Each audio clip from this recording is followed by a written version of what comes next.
they sit there and they'll swear up and down they saw one thing when something else completely different happened.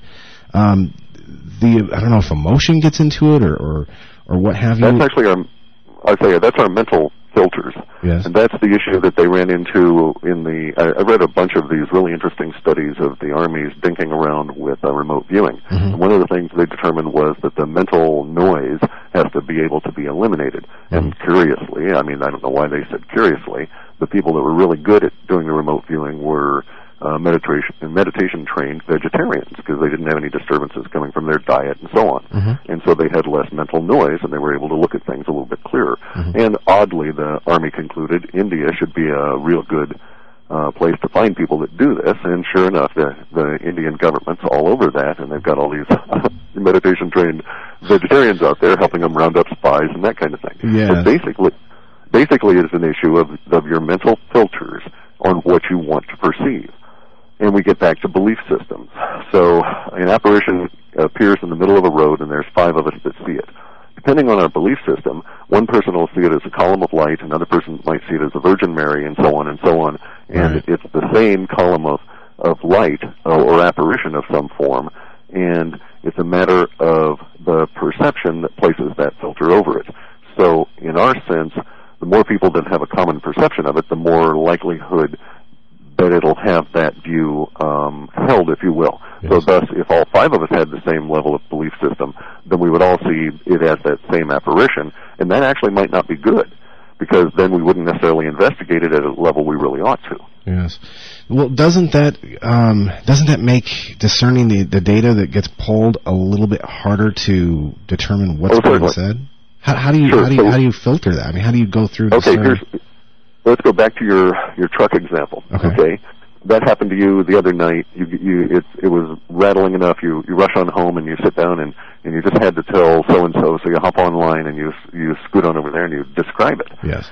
When you describe that, maybe that day, the day later, or whatever, our spiders pick it up and it comes back in. But it comes back in the form of not a discussion about truck necessarily, but we'd get the archetype of transportation. Yes. Further, we would get archetype of communication and prescience, because you basically would describe it in such a way that you would be saying to us at an archetype level that you had an experience of a preconception, a previewing of what would occur minutes later. We would also find out that it happened in the immediacy because of the language you would use to describe it and the emotion you would be letting out while you were writing it. Mm-hmm. Does that make sense? Yeah, it does. So in that sense, we're working at broad archetypes.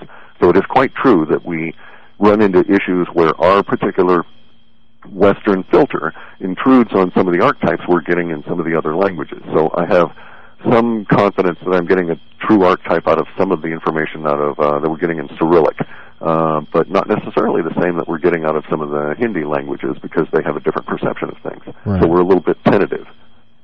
Well, what about slang being used, or even a lot of these guys that post on message boards in a sense, instead of using the word "you" or spelling out the word "you" Y-O-U. So it's just a matter of substitution. We run into those all the time, and in fact, we're using Prolog.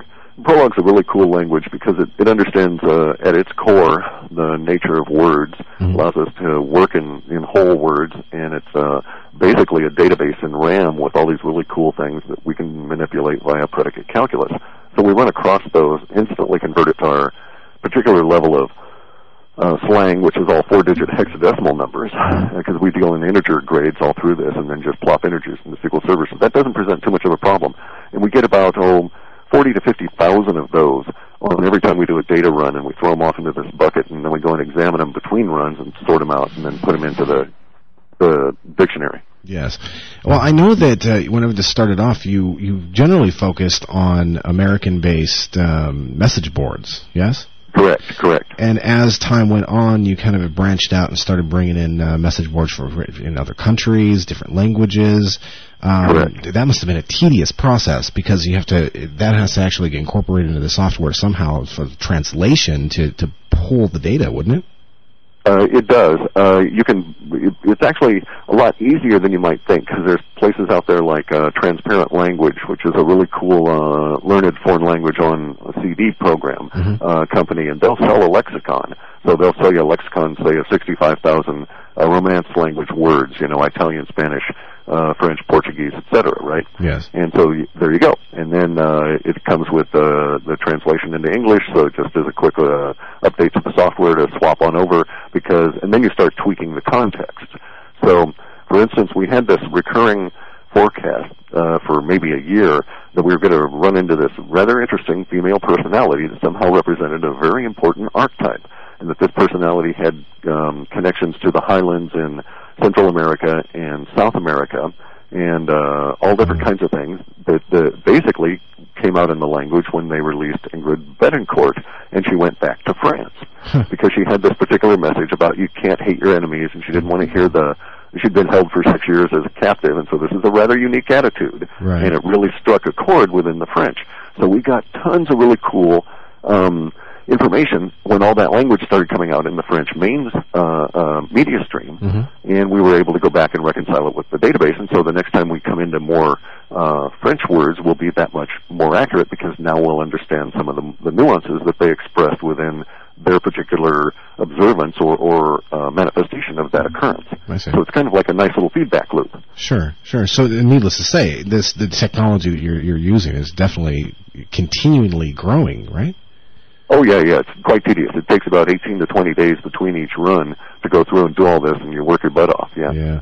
How do you determine what, or does the bot itself determine what message boards or where it actually pulls the data from? Yeah, to a certain extent. It's not like it has free will or anything, but what happens is we've got a list of boards based on activity, because that's what we live and die by, is the number of messages being posted. And so the more hot boards and the more interesting subjects, there's more activity there. And so we've got a list of maybe 300,000 of those. And those are the seed lists that we populate and change with each run. Yes. And we adjust them based on certain priorities. And then, but every time it encounters a link on any of those, it has the freedom, depending on certain parameters, to go and investigate down a chain of 256. Linking from page to page to page, hunting for particular groupings of archetypical kinds of words. Yes. And so to that extent it has freedom, and we know where it's getting the stuff, but we rarely ever look at that because it's quite tedious and huge. Terabytes of information that it got from this particular page, and I don't really care. Right. What I care about is the archetype being expressed relative to some particular object or subject of discussion. Right. With the advances in speech recognition, if you were to, I don't know, maybe you or maybe, I don't know, planning on focusing on something like this in the future, if you were able to pull in all the information from different news sources, different podcasts, for example. Sure, the YouTube kind of thing, yeah. Yeah, with instead of not written, but text data, actual voiced data. Do you think the results would be the same or be better? Yeah, that would certainly expand our range. We have a tendency, though, so far, in what I've observed on a lot of these things, is that the majority of the language would fall into what we would call the immediacy group. Yes. We break our data into three broad categories, where we have immediacy data that is effective from about 3 days out to about 3 weeks inclusive. And we have shorter term data that goes from the 4th week out to about through the 3rd month. And then we have longer term, which is 3 months out to about 19 months and beyond. So the language we observe in some of the podcasts would not really feed the shorter or the longer term, and that's where a lot of the detail levels of all these particular things go up. Yes. So, for instance, as part of your postulate for the longer you see it, the more impacting it's going to be, it's also true there's a corollary to that the longer you see it coming, the more detail you get about it. So we knew all kinds of things in terms of the language that were going to show up for October 7th, and we were seeing that same language 6 months back. For instance, as a reader of the report, we have a tendency to focus on pies. Yes. And a lot of people have asked us why. And I casually said, well, pies are good, and have given all these flip answers. But you'll note, recently, pies are turning viral, right? Yes. They're starting to show up on YouTube and all these kind of things. We knew, actually, about several years ago, pies were going to be popping up, and so we harmonized with that particular meme. But also, I happen to like pies, so that's a secondary issue there.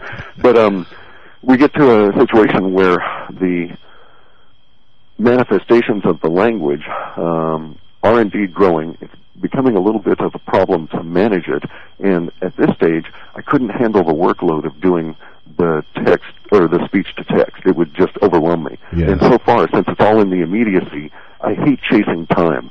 We get into the reports in the 5th and 6th report in a series where we're trying to examine a bunch of immediacy data that's piled up. And basically what you're doing is you're trying to interpret it as fast as it's appearing. And it's really kind of stressful. Yes. I can imagine. I can imagine how stressful it could be. If oh man, there's so many thoughts going through my mind right now. If the technology itself, if you were able to give it at least maybe even a fraction of artificial intelligence. I mean, I know that there's a news story that I was reading just recently where they're actually squaring off computer against computer as far as artificial intelligence is concerned. And we know that as processing power goes along, that if we move on to something like DNA processors, smaller, faster computers, that the possibility of artificial intelligence increases because there's so much more that can be done. If the bot itself had an ability to do artificial intelligence, let's say, to where it could latch on to something that's extremely hot and kind of cut your workload as trying to interpret it, do you think the results might be the same? I mean, it's pure speculation, but I would suspect that you're correct. There's a certain amount of confidence that comes along with the growing database sizes over time. The system has built-in positive feedback loops as well as some like negative reinforcement feedback loops, so that we do get a constraint. And actually, theoretically, I suppose if one had a fast enough supercomputer and you could do this all in real time, you would be tapping into fundamentally what is the consciousness stream being expressed in a random, or more or less we would think, fashion by all the humans on the planet. Mm-hmm. So you could probably actually make a computer conscious that way. It'd be really, really, really cool to do. Be a whole bunch of work, though. Yeah, indeed it would be. Indeed it would be. Out of from all this time that you've been doing this, has there ever been anything that you came across, something that shocked you or surprised you from the data more than anything else? Yeah, and it's a terrible, nasty, personal kind of a story, and I really hate telling it, but it goes to the core of what we do and why. Mm-hmm. We had this particular occurrence a few years back, like 2003, I think, and I didn't know what I was doing fiscally. I never do. Universe provides or it doesn't, so I was just bumbling along. I ran into a situation where I had a big need for money for bandwidth. I'd been using bandwidth exceptionally and had to come up with $4,000 or $5,000 really rapidly to pay the bills, just to keep going. There was this individual who was very high up in alternative currencies communities and a very smart fellow, and almost everybody would know him, and I'm not going to say who it is, who contacted me through a friend, and he offered to buy a run, basically, for the amount of money I needed to keep going. And I thought this was cool. I took his money, and he asked me to do a run on himself. And I got this stuff about the blessed marriage and so on, and then he discovered, as we were into it about 3 weeks or so, that really all we were ever going to find was negative information. And that's just kind of the way it works, is that we have a tendency to pick up the negative and the extreme language more than we do anything else, even though we're concentrating on the nuance. Yeah. We're looking for the opposite ends of a boundary. And so we got some rather disturbing information about his marriage, and 2 weeks later his wife was killed in a car bomb that was meant for him. So since then I don't do personal runs, and you can see that it's deeply affecting. Yes, indeed. Absolutely. Well, the fact that it can pick up the negative aspects, I mean, every time we turn on our television or open up a paper or read a magazine, that's kind of all we're kind of bombarded with. I mean, there's little snippets of, fluffy little stories, but the majority of it is pretty depressing. And it's gotten to the point where I hate to even turn on the news, but I'm kind of forced to just because of the fact of the nature of what I do for a living. Yeah. But on the psyche of the population, that really it takes root, and it really takes effect on it. As a matter of fact, a lot of people do meditation and stuff. They say they don't do it, and the less they watch TV, the less negative information they're taking into themselves, the better they feel. For one, is that possibly why you get more of the negativities in the data? Well. That certainly is something we see happening. Now, it certainly could be causative, but I have to be cautious